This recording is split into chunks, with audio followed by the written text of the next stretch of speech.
அனைவருக்கும் வணக்கம். தெய்வீக பலன்கள் சேனல் சார்பாக தங்களை அன்புடன் வரவேற்கிறோம். இன்று நம் காணொலியில் காண விரும்புவது தை மாதம் வெள்ளிக்கிழமை பிரதோஷ நாளன்று என்ன செய்ய வேண்டும் என்பதை பற்றி இந்த காணொலியில் பார்க்கலாம். வாருங்கள் காணொலிக்கு செல்லலாம். மறக்காமல் ஒரு சப்ஸ்கிரைப் செய்யவும்.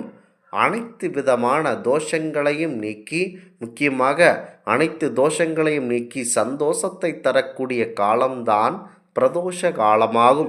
பிரதோஷ நாளில் விரதமிருந்து சிவபெருமானை பக்தியுடன் வழிபட்டால் அவருடைய அருள் உடனடியாக கிடைக்கும். அதேபோல் சில குறிப்பிட்ட நாட்களில் வரும் பிரதோஷத்தன்று முக்கியமாக எளிய பரிகாரங்களை செய்தாலேயே போதும். சிவபெருமானுடைய அருளை பெறவும் எப்படிப்பட்ட பாவம் தோஷங்கள் துன்பங்கள் இருந்து விடுபடுவதற்கும் ஏற்ற நாள் தான் பிரதோஷ நாளாகும். பிரதோஷம் வரும், அதாவது பிரதோஷ நாட்களில் வரும் கிழமை, மாதம், நட்சத்திரம் ஆகியவற்றை பொறுத்து அதன் சிறப்பு மற்றும் பலன்கள் மாறுபடும். அப்படி 2026 முக்கியமாக இந்த வெள்ளிக்கிழமையில், தை மாதத்தில் வெள்ளிக்கிழமையில் மாபெரும் சிறப்பு மிக்க இந்த நாட்களில் பிரதோஷ நாள் அமைந்து இருப்பது சிறப்பு மிக்கது.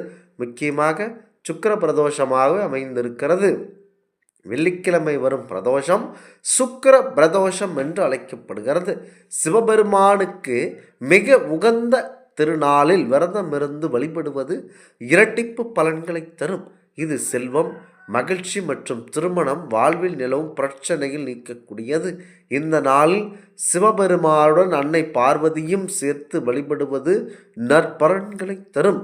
தை மாதத்தில் வரும் இந்த சிறப்புமிக்க பிரதோஷம் முக்கியமாக மாபெரும் விசேஷ நாட்களாகும். இந்த நாட்களில் அதிகாலையிலேயே எழுந்து நீராடி தூய ஆடை அணிந்து சிவபெருமானை மனதார நினைத்து விரதத்தை தொடங்க வேண்டும். மாலை வேளையில் சிவாலயத்திற்கு சென்று நந்திதேவருக்கும் பரமூல் சிவபெருமானுக்கு நடக்கும் அபிஷேகத்தை பார்ப்பது சிறப்பு.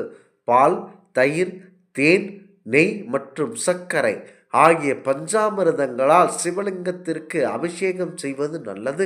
சிவபெருமானுக்கு வில்வ இலையில் ஊமத்தை மலர்கள் மற்றும் வெள்ளை நிற இனிப்புகளை படைக்கலாம். ஓம் நமச்சிவாய எனும் மந்திரத்தையும் மகா மிருத்யும மந்திரத்தையும் உச்சரிப்பது மன அமைதியை இன்றைய நாட்களில் தாராளமாக தரும். வழக்கமாக பிரதோஷ நாளில் வழிபடுவதை விட இன்றைய தினம் நந்தி பகவானுக்கு சிறப்பு பூஜைகள் செய்வது விசேஷமாக இருக்கின்றன. முக்கியமாக அனைவருக்கும் நன்றி செலுத்தும் இந்த நாட்களில் சிவபெருமானின் வாகனமான காளை மாடுகளுக்கு நந்தி தேவரை வழிபடுவது மிக சிறப்பு. இதனால் சிவபெருமான் பெருமான் அவர்கள் மனமகிழ்ந்து வேண்டிய வரங்களை அளிப்பது என்பது ஐதீகமாகும். இது மகாலட்சுமி மற்றும் சுக்கிர பகவானுக்குரிய வழிபாட்டு நாள் என்பதனால் இந்த நாளில் மாலையில் வீட்டிலோ அல்லது கோவிலுக்கோ சென்று நெய் விளக்கேற்றி வழிபடுவது செல்வ செழிப்பையும் மகாலட்சுமியின் அருளையும் கண்டிப்பாக பெற்று தரும். சுக்கிர பிரதோஷ நாளில் பசுமாட்டிற்கு அரிசியும் வெள்ளமும் கலந்த உணவை அளித்து செல்வ செழிப்பை உண்டாக்கும். இந்த நாட்களில் இவ்வாறு செய்தால் சிவபெருமான் மற்றும் பார்வதி தேவிக்கு வாசனை மலர்களால் அர்ச்சனை செய்து வழிபடுவது திருமண தடைகளை அகற்றும். மாலையில் சிவாலயத்தில் நெய் தீபம் ஏற்றி வழிபடவும் இன்று சிவ மந்திரங்களை சொல்லுவதால் பாவங்கள் நீங்கி முக்தி கிடைக்கும். பிரதோஷ விரதத்தின் போது உப்பு, அசைவ உணவுகள் மற்றும் மது அருந்துவதை தவிர்க்க வேண்டும். எதிர்மறை எண்ணங்களை நீக்கி கோபப்படாமல் அமைதியாக இருக்க வேண்டும். தீராத கடன் பிரச்சனையில் தவிப்பவர்கள், வறுமையில் வாடுபவர்கள், முற்பிறவி கர்ம வினைகளால் பலவிதமான துன்பங்களை அனுபவித்து வருபவர்கள் இந்த நாளில் விரதமிருந்து வழிபடலாம். விரதம் இருக்க முடியாதவர்கள் மாலையில் அருகில் உள்ள சிவன் ஆலயத்திற்கு சென்று அங்கு நடைபெறும் பிரதோஷ பூஜையில் கலந்து கொள்ள வேண்டும்.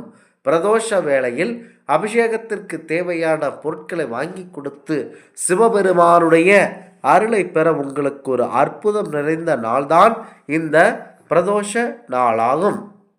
முக்கியமாக இன்றைய நாட்களில் வெள்ளிக்கிழமை வரும் பிரதோஷ நாள் விசேஷமானது.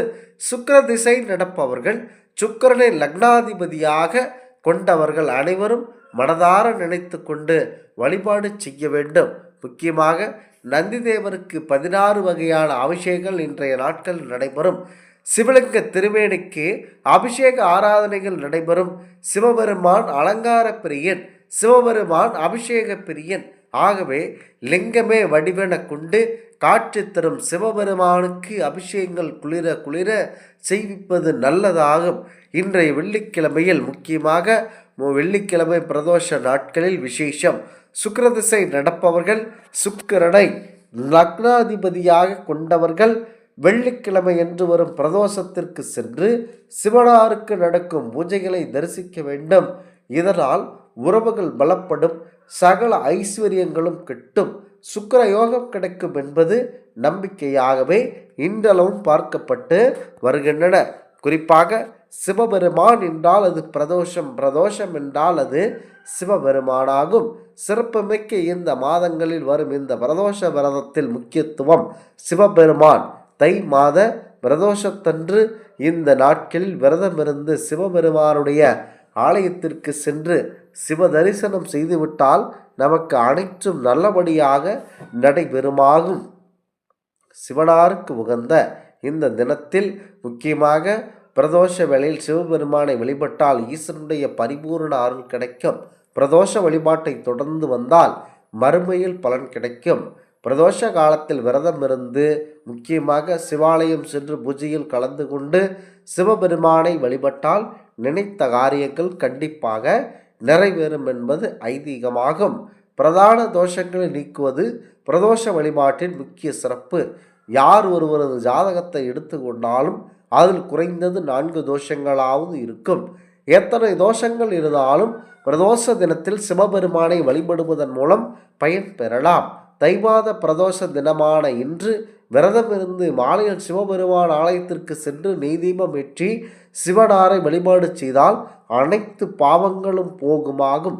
இந்த ஆன்மீக தகவல் உங்களுக்கு பிடித்து இருந்தால் தெய்வீக பலன்கள் சேனலை கண்டிப்பாக சப்ஸ்கிரைப் செய்து கொள்ளவும். மீண்டும் ஒரு நல்லதொரு காணொளியில் உங்களை சந்திக்கிறோம். நன்றி, வணக்கம்.